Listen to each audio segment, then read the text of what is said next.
Bonjour à tous, très content de vous retrouver sur Luna, le podcast qui retrace toute la semaine sur chevreau.fr. Aujourd'hui, on va parler de pourquoi les intelligences artificielles ne devraient pas devenir des artistes. On va ensuite voir la chevroscopie de la semaine, puis on parlera du Black Friday de cette année qui a fait du bruit, mais pas comme prévu puisqu'en effet, entre le troll et le boycott, l'édition de 2019 était bien différente de d'habitude.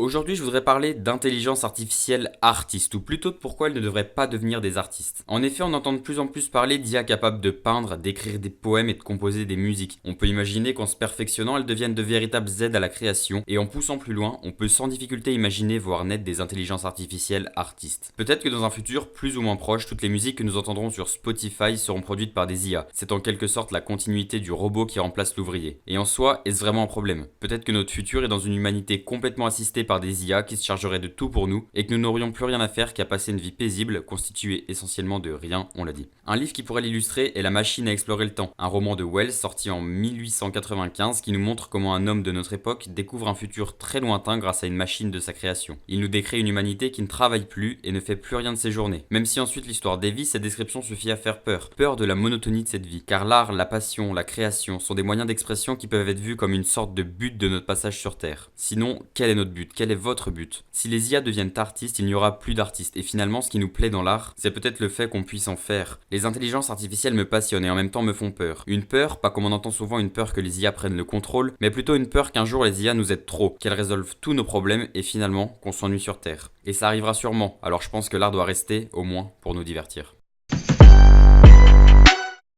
On passe maintenant à la chevroscopie de la semaine. Alors la chevroscopie, si vous savez pas ce que c'est une image microscopique ou macroscopique qu'on poste tous les mercredis sur Instagram. On vous laisse la fin de semaine pour essayer de trouver ce que c'est et on en débriefe le dimanche dans ce podcast. D'ailleurs, je vous mets un lien vers la page Instagram de Chevreau dans la description. La chevroscopie de cette semaine donc représentait un processeur, l'AMD Athlon 2.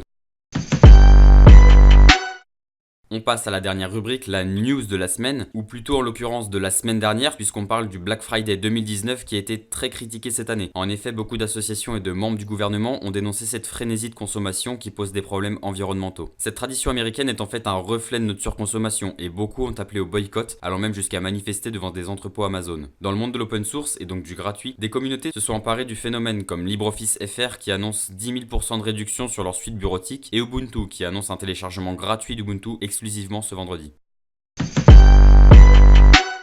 C'est déjà la fin de ce podcast, on se retrouve la semaine prochaine. En attendant, si celui-ci vous a plu, je vous invite à le liker ou à lui mettre une bonne note selon l'application sur laquelle vous vous trouvez, et ça nous ferait très plaisir si vous le commentiez.